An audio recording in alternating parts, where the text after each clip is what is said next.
Okay, I admit it, I was wrong. Or am I? I recorded this video while I was in Taiwan, but it never got published as I was on the airplane.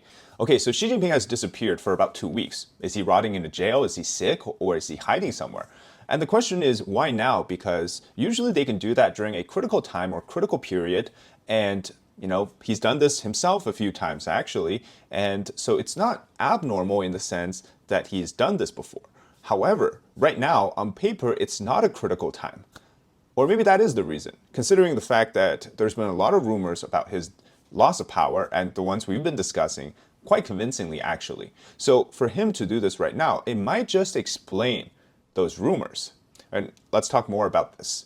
Since Xi Jinping's May 19th tour in Henan province, there's been only 2 reports about him. They were both phone calls, one with the French leader, the other one with the German chancellor. And no more reports about him after that. And so it's about 2 weeks of him not showing up on any real headlines and not having real photos or footage of him from recent days since this period, about 2 weeks. And so even CCTV state media has been using old footage of him, not the recent ones. In 2012, he had done this in preparation, so he disappeared for becoming the next CCP leader. And then back in 2024, he also had health issues, so that's why he was away from public eye to recover from a stroke surgery. Now, the problem is if Xi Jinping doesn't show up soon, well, it's going to confirm some of those speculations. For one, well, he has to host important Politburo meetings. And for two, you're the CCP leader. You can't just randomly disappear. And actually, in fact, right now, Belarusian President Lukashenko is literally in Beijing trying to meet him. So he has to show up. But if he doesn't, let's say in a week or so, he's facing tremendous issues. And if he doesn't show up by the end of June, yeah, he's definitely lost power 100%. So none of this is going to be too much of a speculation because we can simply confirm it by the end of the month. So that's really good. Okay, now you might be thinking, David, you dug yourself a pretty big hole. Not only did Xi Jinping speak with Trump on the phone, he met with Lukashenko, now he's even met the 11th Panchen Lama. So you're talking nonsense. Wait just a moment, okay? I'll try to explain. In fact, these 3 PR events precisely tell us that something is wrong. Xi Jinping has lost his say and his power has been stripped. Okay, first let's talk about the call between Xi and Trump. Okay, this is so strange. After the call, Xinhua News, which is the Chinese state news agency, published 4 headlines about this call. And the first one was a breaking news report, which basically just says Xi Jinping had a call with Trump. But notice something strange here. It doesn't say President Xi Jinping, it just says Xi Jinping. So they didn't address him by one of his titles, which is very much strange. And then a few minutes later, they made the second headline, which says Xi Jinping spoke with Trump, but now they added president to it. In fact, if you go on Google and you search these 2 headlines side by side, one of them has a little bracket that says correction. So yeah, something definitely went wrong there, and they realized that it was a mistake to not include the title. But here's something really interesting. Instead of deleting that first one, they kept it, and they just kept releasing more and more. So there's the third one, which is a short video, about 4 seconds, of a news anchor basically repeating the same thing, saying that Xi Jinping met with Trump. Again, didn't refer to him as President Xi. And then the fourth one was the actual readout. Here they addressed him by his title again, President Xi Jinping. Now, this very minor detail is actually speaking a very loud answer. The reason is that in the CCP propaganda system, that titles and how you address someone, how you paint the picture of the paramount leader is one of the most important things. It's part of the editorial guideline, it's part of how they do things. So every time you hear in the news about Xi Jinping, it's usually 3 titles, right? You have the General Secretary of the CCP, Chairman of the PRC, and then of course the Chair of the Central Military Commission. That's his 3 official titles. Or in the West, they usually refer to him as President Xi. But then not using his name, just addressing him is disrespectful, but also politically strange in China. It's like if, let's say, official reports about Donald Trump, and instead of saying President Donald Trump, it just keeps getting called, it's just Donald Trump, right? Now, people obviously know he's the president, but it's not the respectful official way to address the president of the United States. So this happened, And even by the time that you watch this video, or the time that I was recording this, I checked, the 4 of the headlines are still up. And that very first one is still saying it hasn't been edited yet, because you can go back and edit. It just remains Xi Jinping met with Trump. Very interesting. And they even call him President Trump in the Chinese readout. So something's weird. But then also, if you look at what happened with the Lukashenko meeting, things are extremely weird. Usually when you have a foreign leader, especially somebody who is like Putin or Lukashenko, they're there to beef up on the anti-US alliance or coalition.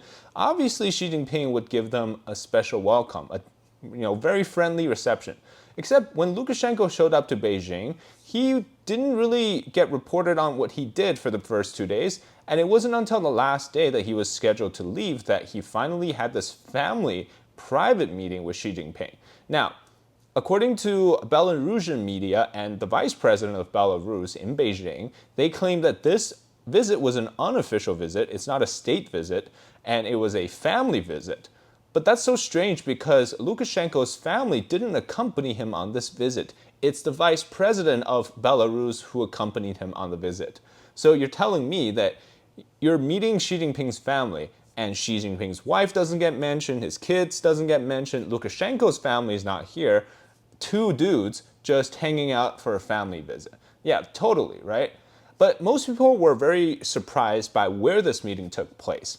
In the videos published by Belarusian media, we see that they are in some sort of a garden environment, which is very different from traditionally what we would see is the meeting halls or for state visits, which is more for official political situations. This one looked more relaxed.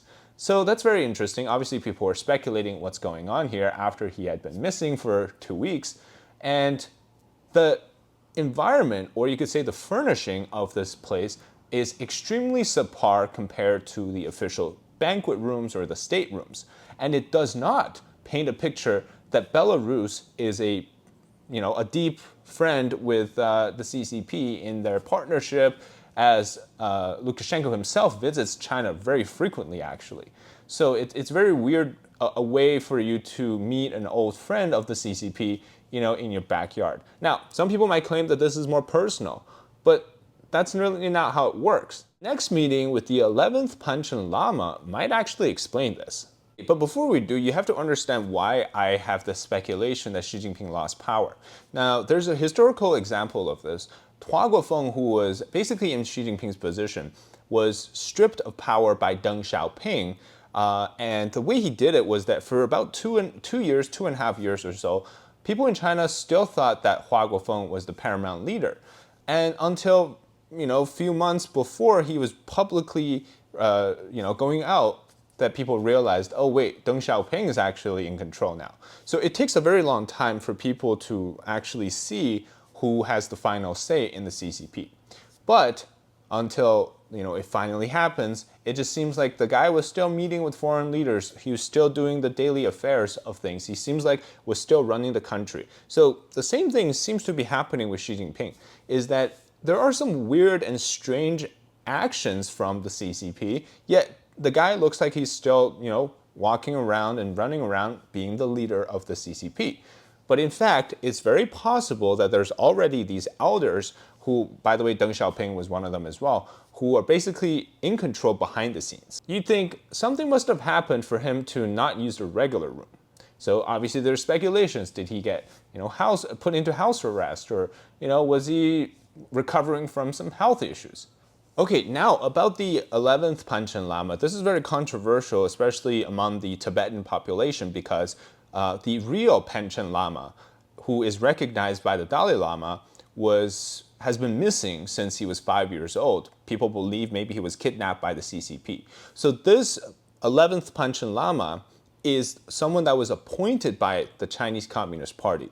It's not a recognized spiritual leader in the Tibetan Buddhist population.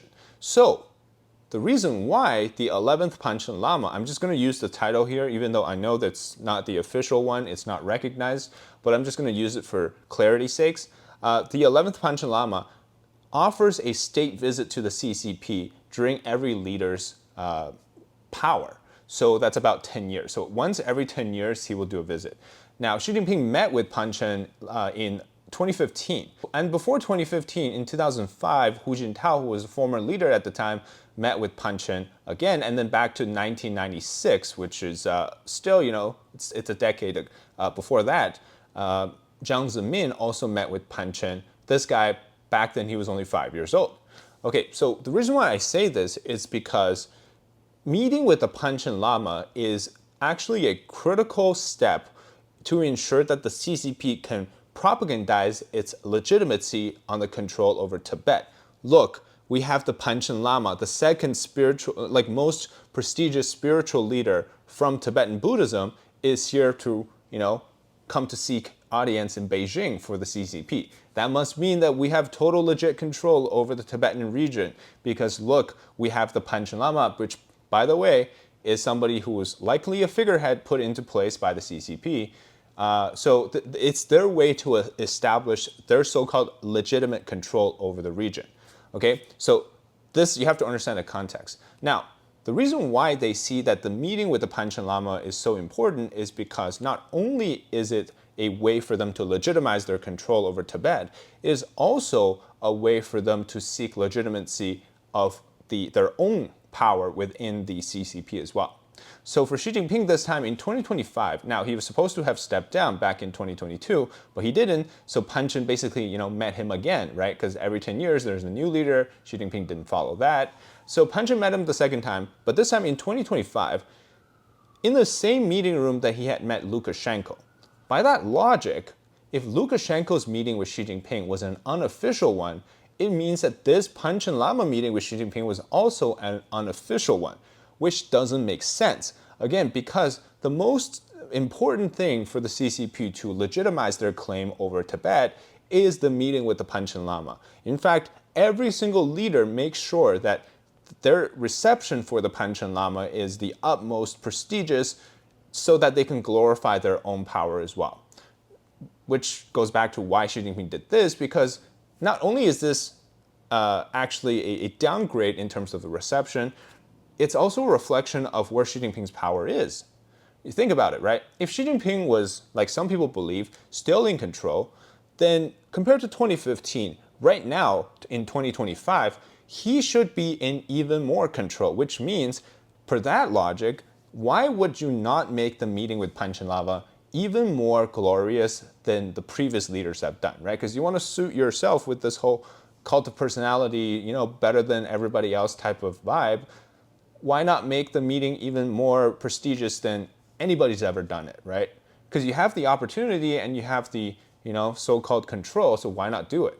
Instead, what we saw, now this is not trying to clearly shame the Pan Chen Lama, but rather I think it's a clear decision to shame Xi Jinping, to show people that, look, you don't get what you want, you don't get your meeting halls anymore, you don't get your official workplace anymore, you get to meet him in some random off-screen, off-site area, right? Even though this is still inside the compound of the Chinese government called Zhongnanhai, it's not the big, vast banquet hall that they used to have. And from the photos here, you see it's the same room that they met Lukashenko. They added some furnishings. They added a folding screen behind it. They have Cai Qi back, who is Xi's secretary, yet he was missing from the Lukashenko meeting. He's back here. They added a little bit of the details that was missing from the first clip. And another thing to understand is that the CCP views the 5th year and the 10th years as the important years. So every 10th year, every 5th years, it's a bigger celebration than the 1st, 2nd, 3rd, or the 4th year, or the 6, 7, 8, 9, because those are not the 5 and 10s, right?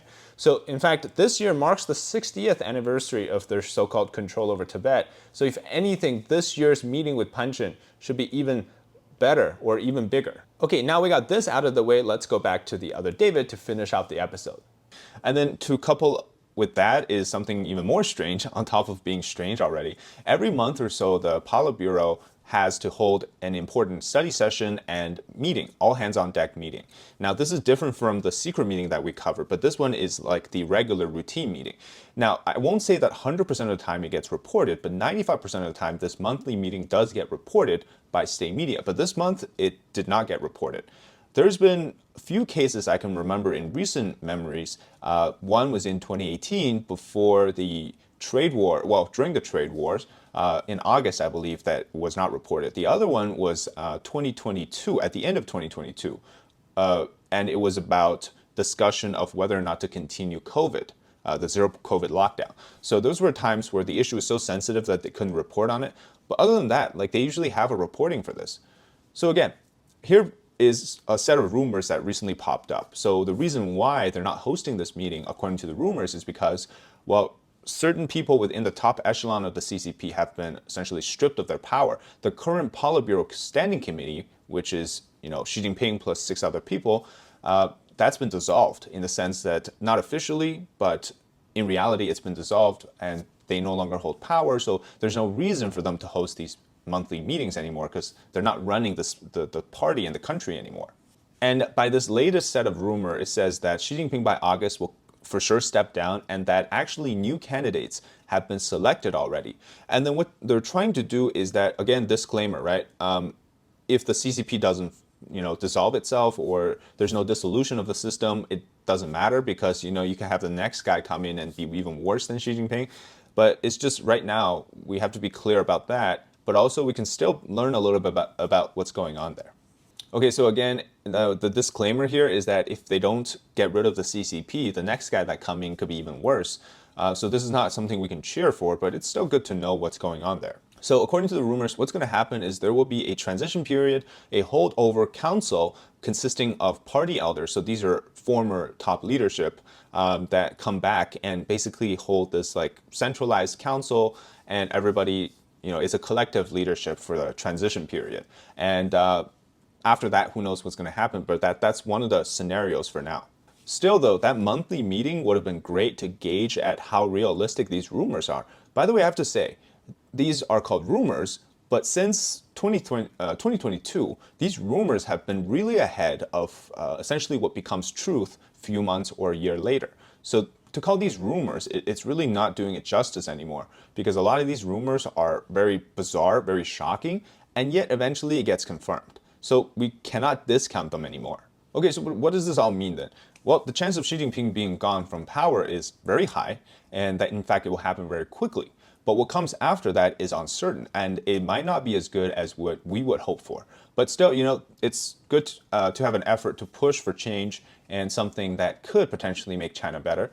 But for now, it's likely that Xi Jinping's people have continuously been purged left and right. And until the 4th plenum happens, which again is probably this summer, we won't know for sure what takes place at the end. Something other related to this, for example, Mao Hua's name was removed from the PLA's website. Mao Hua was the former Central Military Commission political commissar. One of Xi Jinping's allies, his name has been officially removed, so it means he's 100% donezo. And then so that's a guaranteed. And you also have He Weidong, the second vice chairman, who has basically disappeared. And they can't wait too long to announce his crimes or his charges. Or maybe he will be innocent, who knows. But the point is they can't just randomly keep this from people for too long because the speculations. And so there's all that. And then there's also rumors that the top commanders of the Eastern Theater in the PLA has been arrested, as well as top personnel in the Western Theater have also been arrested. What does this mean? So in China, after the military reorganization by Xi Jinping, there's 5 theaters. There's North, South, West, East, and then there's also Central. Now, East and West are consisted of Xi Jinping's key allies because, the East Theater is for the invasion of Taiwan, but the North, Central, and South Corridor, these 3, they are actually under the influence of Zhang Youxia, who many believe, including myself, is controlling the military right now. So more people getting arrested, being questioned in the Eastern and Western theater, again, it's another indirect point to Xi Jinping losing power. Now, the problem here is that we don't really know what is going to take place. And then we also hear rumors about so many speeches made by Xi Jinping's enemies or these party elders against him to essentially criticize him for his actions. It would take me an hour to go through all of them. The point here is not really about whether these speeches are true or not. It's the fact that there is somebody or some people who are deliberately trying to make this atmosphere that there is an anti-Xi Jinping feeling right now and that it's happening. So these type of rumors, they're really trying to create this. It's an information warfare, of course, but it's one where you're trying to shift the thinking of people, which is already very strange compared to years ago when there's also talks of Xi Jinping stepping down. This time, though, at the height of his personal power, this happens. It seems unbelievable, but let's just wait and see. So still, no matter what, consider this a part of an overall information strategy, and we just have to be along for the ride. So thank you so much for watching this episode. If you enjoyed the content, leave a like, comment below your thoughts, and subscribe to our channel if you haven't already. All right, until next time, bye-bye.